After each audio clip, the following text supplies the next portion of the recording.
it off. Who's doing that? Where's the teacher? Dude, I can't concentrate. Can you stop, please? I'm trying to concentrate. Jesus. We're taking a test, you know. Who's doing that? Being an idiot like that. About to pop you. Who's doing Stop that? it! What the heck, man? What is wrong with you? Oh, I can't see. Seriously? Without a beat, I was so stressed out. I was so antsy and I couldn't pay attention to anything. I needed noise, it was so bad. I can't take this test, it's too quiet. That's the weirdest thing to tell a teacher. First grade, coming in from recess. Everyone comes in, and I'm the last one. I come in with this huge branch, twice the size of me, and I'm hanging out everywhere. I'm talking about, I'm hitting chairs, sneakers, tables. I'm just creating a beat, and I just need to find the sound that I did here. I'm banging like crazy now to the point where everyone's getting annoyed with me. Finally, the teacher comes, gets up, and yells at me. Edgar, this is not appropriate in the classroom. Please have a seat. But I was smart enough to grab a small stick as well. All of a sudden, you hear a small tapping under the desk, and everyone's looking up trying to find out who it is. I stop. I look around trying to find out who it is too. No one can find the culprit, so I keep tapping. The teacher looks around a couple of times trying to find the secret tapper.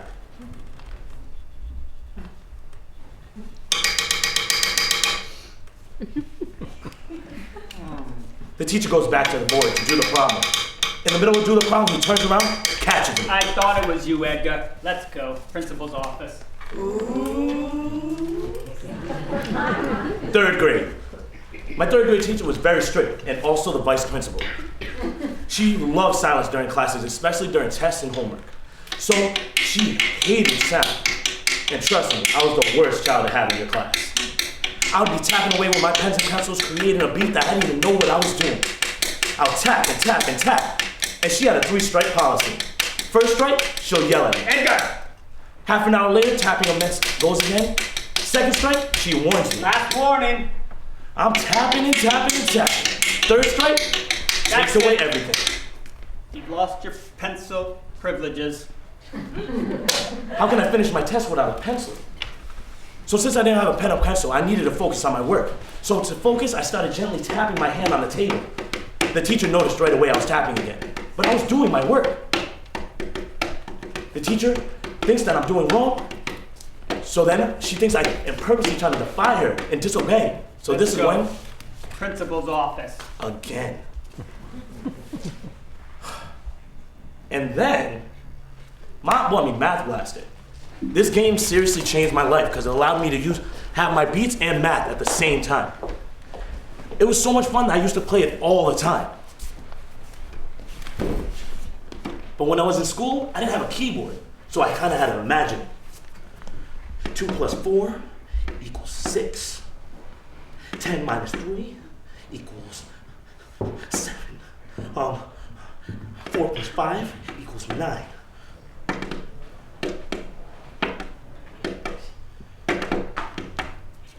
Edgar, enough with the drumming. Let's get back to work. This is when I had to start to learn how to hide my keyboard. So I decided, let me put my keyboard on my legs. 1, 2, 3, 4, 5 would be on this leg. 6, 7, 8, 9, 10 would be on this leg. Now let me show you how to do a problem. 1, 2, 3. Wait, I forgot to tell you. I need to come up with a method to show my addition, subtraction, multiplication, and division signs. This is how it went. 1 hit would be for addition. 2 hits would be for subtraction. 3 hits would be for division. 3. And a double hit slap would be for multiplication. Now let me show you a simple equation. 1, 2, 3, 4, 5 plus 1, 2, 3 equals 1, 2, 3, 4, 5, 1, 2, 3, 4, 9. Now this was going fine until we got into double digits. And so now I had to come up with a new technique. So I decided, why don't I put all my single digits onto one leg and my double digits on the other leg? This would work. So now if I was going to show a number like 22, I'll hit twice on my tens leg, I'll have 20. I'll hit twice on my singles leg, I'll have 22. Now things are going well. And I was doing fine until triple digits now. Oh man, this was the worst, seriously. So, with my old method, if I was trying to show 200, I would have to hit my right leg 20 times. 1, 2, 3, 4, 5, 6, 7, 8, 9, 10, 11, 12, 13, 14, 15, 16, 17, 18, 19, 20. Now that just took way too long. So since I already knew how to drum, I used a rolling method. And this method let me go through the numbers faster. So now I'd only have to do this 4 times to get to the same number, 200. 1, 2, 3, 4. Since I knew this method now, if my teacher gave me a triple digit equation, I could do it. 120 divided by 13. Let me show you how this would go. 50, 100, 110, 120. Divided by 10 plus 1, 2, 3, 13. Now I just plugged the numbers into the monitor in my head. I needed to keep a steady beat to keep my mind focused and clear. This is how it looked.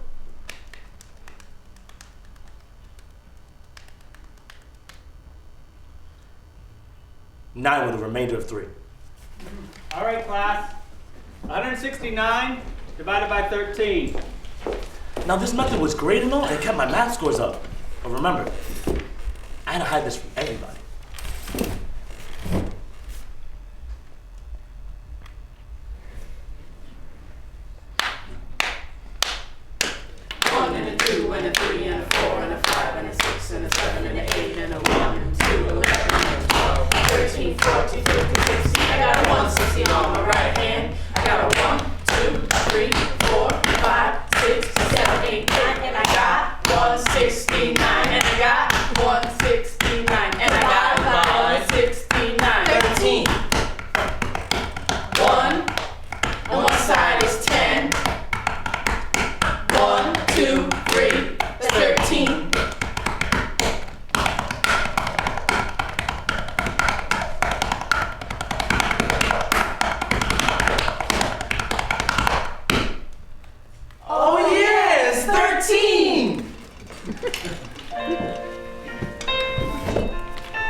Just don't give me anything else but noise.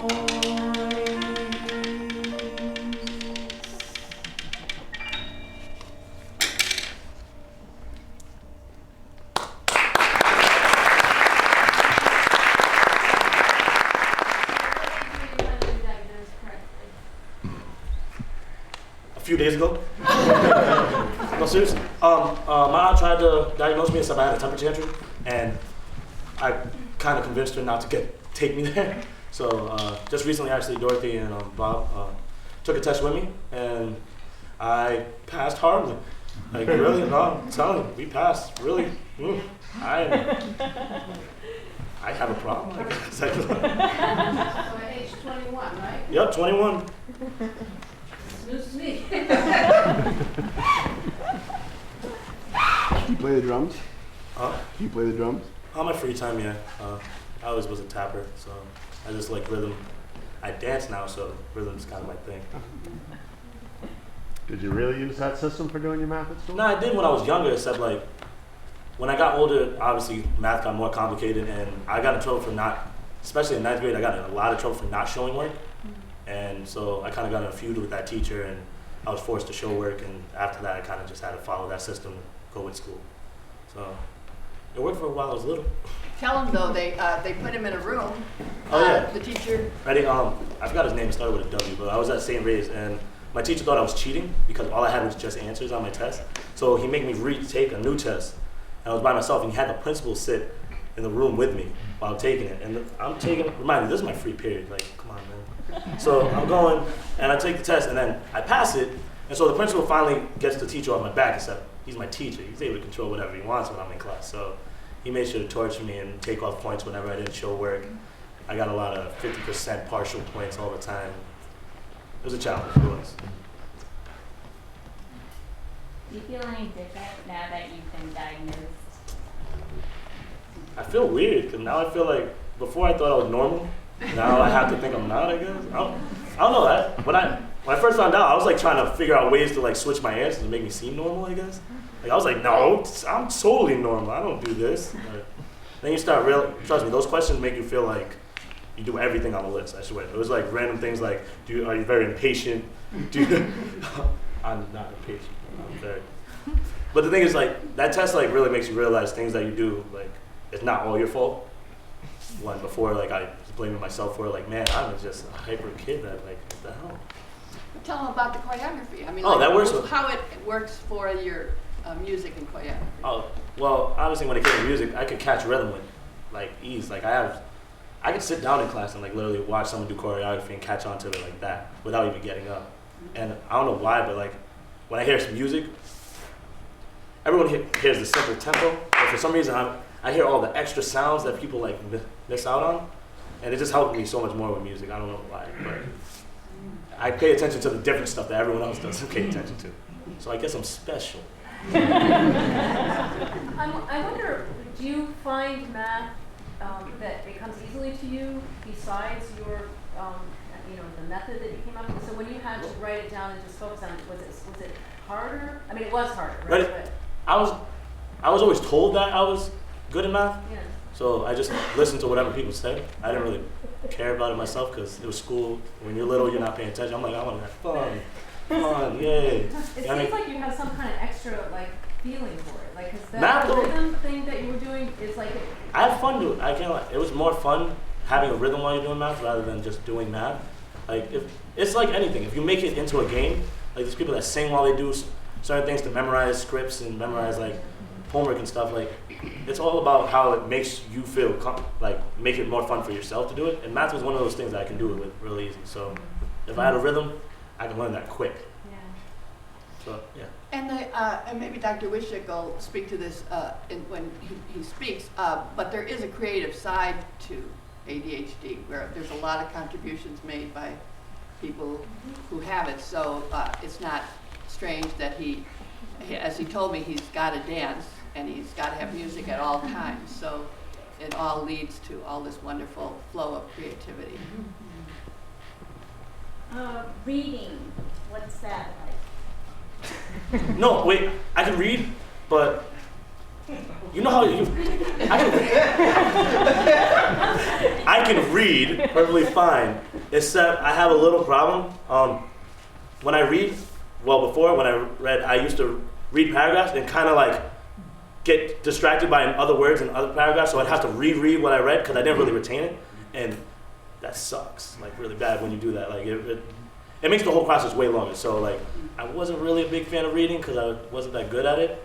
I remember I got sent to Sylvan Learning Center to get a little help with that. Hey Sylvan, but yeah, they helped me kind of learn little tricks to work with that. I still don't like reading, like that. Can't lie. Yeah. But you're a storyteller. Oh, I can tell stories for days. If I can orally do it, like I can talk all day, but read it and write it down, I'm gonna get off topic real quick. So being diagnosed and told you're different, does that mean at this point that you want to do anything different?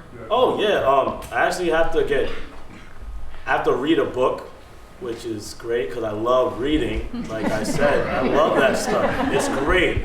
But yeah, the test was to show me which parts of the book I need to read. So which, certainly, I passed a lot of it, so that means I have to read a lot of the book. and basically it's supposed to help me like work around the problems I have. So hopefully I'll be able to like reading sooner or later and actually like writing and stuff. That would be dope. How about other parts of your life? Oh, I would love to be able to stick to one task. That'd be great. I love to be able to get ready in the morning on time. That'd be another one rather than going to do a whole bunch of stuff to get out the door. It's pretty bad.